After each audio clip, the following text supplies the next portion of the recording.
Hello everyone, welcome to the new session of English with Sudeep. आज का हमारा session purely summary based है जो कि बिहार बोर्ड क्लास 12th के लिए है और हमारा टॉपिक है प्रोज सेक्शन से ideas that have helped mankind, written by Bertrand Russell. काफी फेमस पर्सनैलिटी है ये। चलिए शुरू करते हैं टॉपिक को। The story ideas that have helped mankind has been written by Bertrand Russell. ये जो हम लोग टॉपिक पढ़ रहे हैं जिसका नाम है ideas that have helped Mankind, यानी वो आइडियाज जिन्होंने मानवता की मदद की है। किसने लिखा है इसको? बर्ट्रैंड रसल ने लिखा है, जिनका जन्म कब हुआ था? 18 मई 1872 को। कहाँ पर? यूनाइटेड किंगडम में। यूनाइटेड किंगडम एक देश है।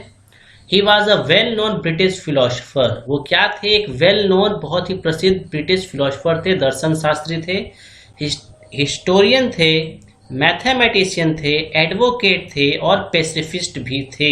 आप देख पा रहे हो कितनी क्वालिटीज हैं इनमें। फिलोसफर मतलब दर्शन शास्त्र जो जिससे रिलेटेड हो, हिस्टोरियन इतिहासकार, मैथमेटिशियन, एडवोकेट, पेसिफिस्ट। पेसिफिस्ट किसको कहते हो आप? तो पेसिफिस्ट मतलब जो शांति बनाए रखने में विश्वास रखता है, लोगों को समझाता है जो। एंड अ प्रोमिनेंट, उत्कृष्ट रेशनलिस्ट भी थे ये। तो रेशनलिस्ट कहने का मतलब क्या होता है? बुद्धिवादी, तर्कवादी, मतलब जो ऐसे ही हवा में नहीं बात करे, समझा कर जो बात करे, बिल्कुल लॉजिकल, है ना। किस सेंचुरी के थे ये? 20th century. हम लोग को ऑलरेडी पता है ये। इन 1950 1950 में ही वॉज अवॉर्डेड नोबेल प्राइज। उनको नोबेल प्राइज भी मिला था और नोबेल प्राइज डिफरेंट फील्ड्स में मिलता है इनको। किनके लिए मिला था? लिटरेचर के फील्ड में, साहित्य के क्षेत्र में इनको मिला था। चलिए टॉपिक पर आते हैं हम लोग।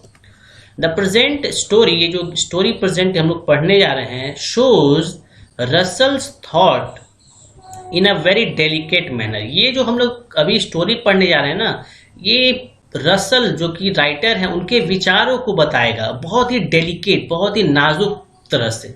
The story basically focuses on, ये जो स्टोरी है वो कहाँ पर फोकस करेगा? ऑन द आइडियाज, उन आइडियाज पर जो कि दैट हैव हेल्प मैनकाइंड, जिन्होंने मानवता की मदद की है। इन द सक्सेसिव डेवलपमेंट, ये जो लगातार विकास हो रहा है मानव का, जो प्रारंभ से लेके अभी तक का जिक्र, जब तक वो लिख रहे थे उस तक का अगर जिक्र वो कर रहे हैं, तो कह रहा है इन सबके बीच वो कौन कौन से आइडियाज थे जिन्होंने मानवता की मदद की है इस पूरे जर्नी में, in whole journey till now. The writer says that it is better, writer कहता है यह बेहतर होगा to know the conditions that have help mankind. पहले उन पहलुओं का जिक्र कर लिया जाए जिन पहलुओं ने मानवता की मदद की होगी। इन दिस रिस्पेक्ट, अगर उन पहलुओं का जिक्र किया जाए, विच कम्स फर्स्ट, तो सबसे पहला चीज जो हमारे दिमाग में आना चाहिए वो क्या है? नंबर्स। राइटर कहते हैं कि जिन जिन चीजों ने मानवता की मदद की उनमें सबसे पहला क्या आना चाहिए हमारे दिमाग में? नंबर्स, संख्या। There must have been time, कह रहे एक समय जरूर ऐसा रहा होगा, When, जब होमोसेपियंस, होमोसेपियंस मानव का साइंटिफिक नेम होता है ना, हम लोग का साइंटिफिक नेम होमोसेपियंस है। कह रहे there must have been a time when homo sapiens were a rare species. कह रहे एक समय जरूर ऐसा रहा होगा जब होमोसेपियंस एक रेयर, है ना, दुर्लभ प्रजाति, हम लोग दुर्लभ प्रजाति रहे होंगे, जनसंख्या बहुत कम रही होगी, कहीं कहीं पर ही दिखाई देते होंगे, शुरुआत के दिनों की बात हो रही है। बट फॉर द सर्वाइवल, लेकिन सर्वाइवल के लिए, जीवित रहने के लिए, हम लोगों के जीवित रहने के लिए, the man must have utilize their technical और biological skill to increase the total population. लेकिन हम लोगों ने अपना बायोलॉजिकल दिमाग का इस्तेमाल किया होगा अपनी जनसंख्या को बढ़ाने के लिए। और आप स्टोरी पढ़ोगे तो यहाँ पे राइटर ने यह भी लिखा है कि जानबूझकर ऐसा नहीं किया गया तो होगा कि जनसंख्या को बढ़ाया जाए। हो सकता है बाई मिस्टेक या बाई एक्सीडेंट जनसंख्या पॉपुलेशन बढ़ने लगा होगा, लेकिन कह रहे जो भी हो संख्या ने हमारी मदद की है। Russell also adds that in some respect, कुछ पहलुओं में रसल कहते हैं ह्यूमन फीलिंग्स, जो मानव की जो भावनाएं हैं, alright, are less developed than animals, वो जानवरों से भी कम है। कुछ पहलू ऐसे हैं जहां पर हम लोग जानवरों से भी कम है। कहाँ कहाँ पर वो हम लोग आगे देखेंगे। The writer says that intelligence does not guarantee happiness. Writer कहते हैं कि जो बुद्धि है, इंटेलिजेंस है मानव का, उसका गारंटी ये नहीं है कि आपको खुशी मिल जाएगी। अगर आप जानवरों से अपना कंपैरिजन करो तो हम लोग ऑब्वियस सी बात है इंटेलिजेंट है, लेकिन राइटर कह रहे हैं कि सिर्फ इंटेलिजेंट होना ही हैप्पीनेस का पूरक नहीं हो सकता। As every human death due to the starvation is preceded by a long period of anxiety. अब यहाँ पे क्या कह रहे हैं कि अगर कोई भी मानव का मृत्यु होता है स्टारवेशन से, भूख से, तो क्या होता है, वहां पर एक लंबी चिंता का विषय बन जाता है, वो बनता है ना। अगर कोई व्यक्ति कहीं पर भूख से मर जाता है तो आप देखते हो न्यूज में आ गया, अलग अलग डिफरेंट प्लेटफॉर्म में वो आना शुरू हो जाता है और उससे लोगों को चिंता शुरू हो जाती है।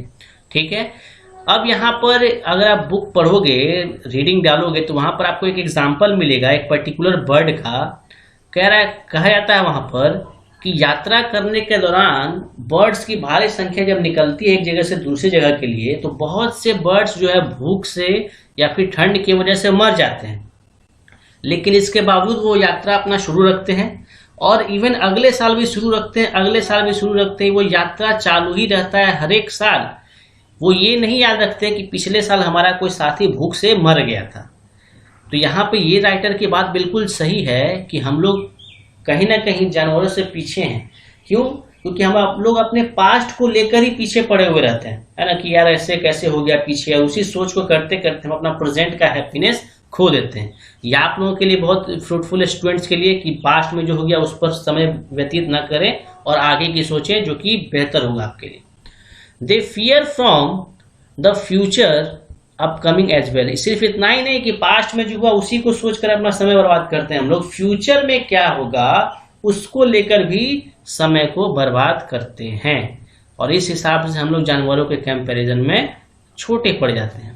सो इन टर्म्स ऑफ हैप्पीनेस, तो राइटर कह रहे हैं कि अगर जहां तक जिक्र किया जाए हैप्पीनेस का, द माइस, जो चूहे हमारे घर में, जो विच ईट्स द क्रम्स, जो जूठन खाते हैं, हमारे घर के जो चूहे हैं जो आपके प्लेट से जूठन खाते हैं, from the table is happier than humans, वो हम लोगों के कंपैरिजन में ज्यादा खुश हैं। क्यों खुश हैं? क्योंकि उनको कल की चिंता नहीं है, न कि परसों की चिंता है और नहीं बीते हुए कल की चिंता है। जो मिलता है वो खाते हैं, रहते हैं। हम लोग मुसीबत में रहते हैं, सोचते रहते हैं, सोचने में ज्यादा समय बर्बाद हो जाता है हम लोग का।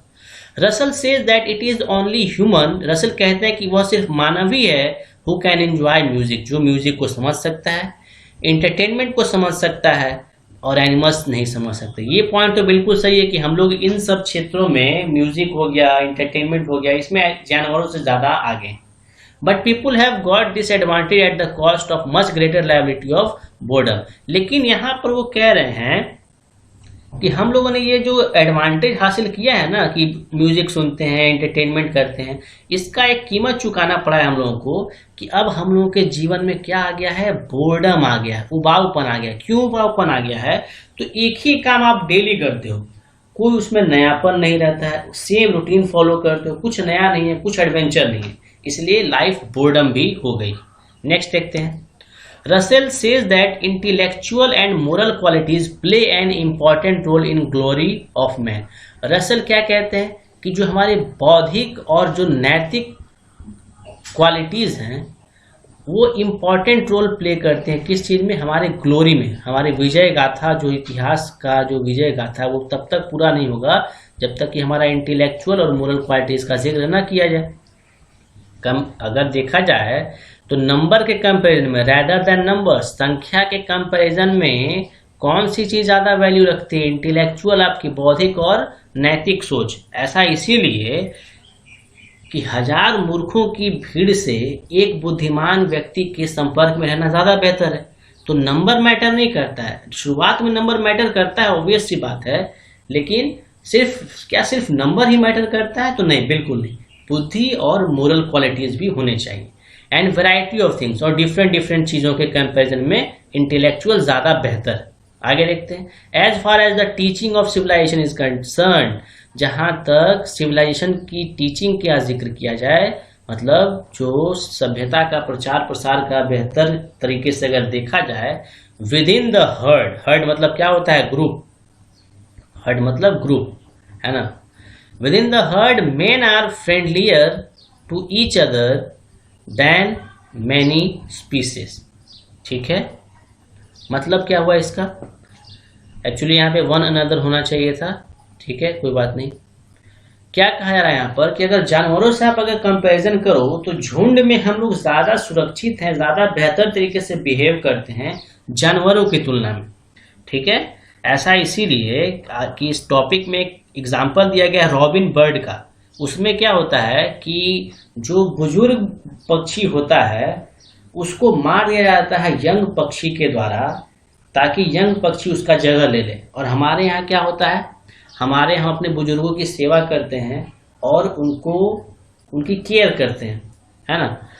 हाँ, ये अलग बात है कि इसका कुछ एडवर्स भी देखने को मिलता है कहीं कहीं पर, लेकिन अगर परसेंटेज वाइज देखा जाए तो फिर भी आज हम लोग जानवरों से इस तुलना में कहीं बेहतर है। But their attitude towards those outside the herd are as ferocious, जंगली घातक, एज दोज ऑफ एनिमल्स। लेकिन अगर झुंड से बाहर कहीं अगर हम सोचते हैं ना, हमारा लिए कहा जा रहा है, तो हम जानवरों से भी बेकार है। कैसे समझो, ये जो लाइन जो लिखा गया ना, ये लास्ट के 2 लाइन बहुत बेहतरीन है। बट देयर एटीट्यूड्स, देयर मतलब हम लोगों के लिए कहा गया है, towards those outside the heard, group से जैसे ही हम लोग बाहर होते हैं हमारी सोच जानवरों से भी बेकार हो जाती है। कैसे, आप धर्म का एक एग्जाम्पल सोचो, जो धर्म के नाम पे जो लड़ाई झगड़ा करते हैं वो इसी टाइप के तो लोग होते हैं, है ना। यहाँ पे क्या लिखा हुआ है, जैसे वो लोग क्या सोचते हैं कि मान लो हिंदू धर्म, तो हिंदू धर्म जो सर्वोच्च है वो मानते हैं और दूसरे धर्मों को के लोगों को बहुत परेशान करते हैं, यहाँ तक कि जान भी ले लेते हैं। इवन आप मुस्लिम लोगों को भी देखो, कोई भी धर्म, मैं एक धर्म का सपोर्ट नहीं कर रहा, कोई भी धर्म में यही हाल है आजकल कि कुछ लोग जो है वो कट्टर सोच रखते हैं, अपने झुंड से बाहर के लोगों को निगेटिव रूप से देखते हैं। तो ये उन्हीं के लिए कहा गया। आगे देखते हैं, all these elements must come in our mind in considering towards the idea which have helped mankind. तो ये सारी चीजें हमारे दिमाग में जरूर आती होंगी जब हम सोचते हैं कि क्या क्या चीजों ने मानवता की मदद की है। क्या क्या चीजें थी, तो इंटेलेक्चुअल हमारा बुद्धि था, बायोलॉजिकल एडवांटेज था और नंबर था। और भी आगे है, the writer further says that, writer आगे कहते हैं that the stage of language, जो भाषा का जो स्टेज है, मतलब स्टेज मतलब वहां पे वो टेबल वगैरह नहीं, स्टेज कहने का मतलब एक प्रकार से आगे बढ़ने का स्टेज है ना, लेवल समझ सकते हो आप। Is unknown but certainly began gradually. अब कह रहे हैं कि भाषा का विकास कैसे हुआ इसका पता लगाना काफी मुश्किल है, कोई करेक्ट जवाब नहीं दे सकता है, लेकिन ये तो बात पक्का है कि ग्रेजुअली विकसित हुआ होगा भाषा धीरे धीरे ही बढ़ा होगा ना।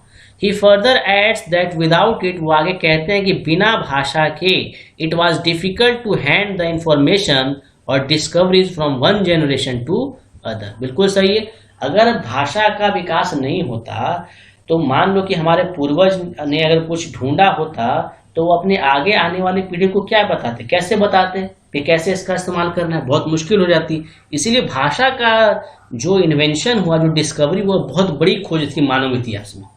Fire was one of the most precious gift we ever had and its utilization। आग का खोज और आग का इस्तेमाल ये मानव इतिहास की सबसे बड़ी कीमती धरोहर है। अगर आप बुक पढ़ोगे तो वहाँ पे आपको एक एग्जाम्पल मिलेगा कि कैसे हमारे पूर्वज लोग एक पर्टिकुलर जगह बैठे हुए रहते थे और कैसे एक बच्चे ने हो सकता है गलती से मीट जो है, मीट का टुकड़ा वो लोग खा रहे होंगे, पहले तो रॉ मटेरियल खाते होंगे, वो कच्चा मीट खाते होंगे, तो कैसे गलती से मीट का टुकड़ा आग में फेंक दिया होगा बच्चे ने गलती से, और जब उस मीट के टुकड़े को आग से बाहर निकाल कर टेस्ट किया गया होगा तो ज़्यादा बेहतर टेस्ट हुआ होगा। और इसलिए ऐसा माना जाता है कि आग का इन्वेंशन उसके बाद से, खाना पकाने का कला उसके बाद से ही शुरू हुआ। आग का नहीं बल्कि खाना पकाने का कला उसके बाद से ही शुरू हुआ।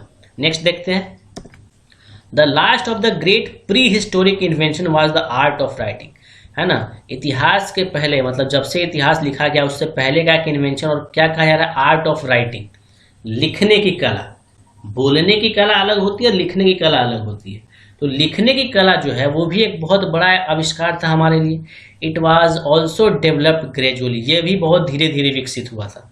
Started in the form of picture, शुरुआत कैसे हुई थी, तो पिक्चर्स, लोग पिक्चर बनाते थे और उससे एक सिंबल का निर्माण होता था और लोग समझते थे कि अच्छा तुम ये कहना चाहते हो। डिजाइन टू कन्वे मैसेज, है ना, एक पर्सन से दूसरे पर्सन को अगर कोई मैसेज देना है तो लोग पिक्चर बनाते थे पहले, है ना। स्लोली डेवलप्ड एज सिलेबल, ठीक है, सॉरी यहाँ पे सिलेबस नहीं होगा, सिलेबल होगा, ठीक है, सिलेबल होगा, यहाँ पे स्पेलिंग मिस्टेक है, सिलेबल होना चाहिए यहाँ पर।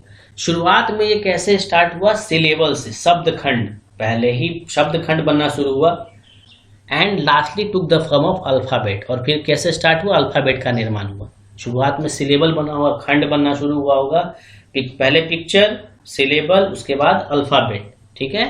But in China the last step was never taken. लेकिन कहा जा रहा है कि चाइना एक ऐसा इकलौता जो यहाँ पे कह सकते हैं कि देश है जहां पर अभी तक लास्ट स्टेप नहीं लिया गया है, ठीक है। लास्ट स्टेप कहने का मतलब क्या, अभी तक वहां पे अल्फाबेट नहीं चलता, वहां पर अभी भी पिक्चर से चलता है बात, या फिर सिलेबल से, ठीक है। एक्चुअली पिक्चर से ही ज्यादा चलता है। आप देखे होगे अगर आप कोई चाइनीज प्रोडक्ट खरीदते हो तो वहां पे चाइनीज लैंग्वेज में लिखा रहता है, कुछ समझ में आता है, बिल्कुल नहीं।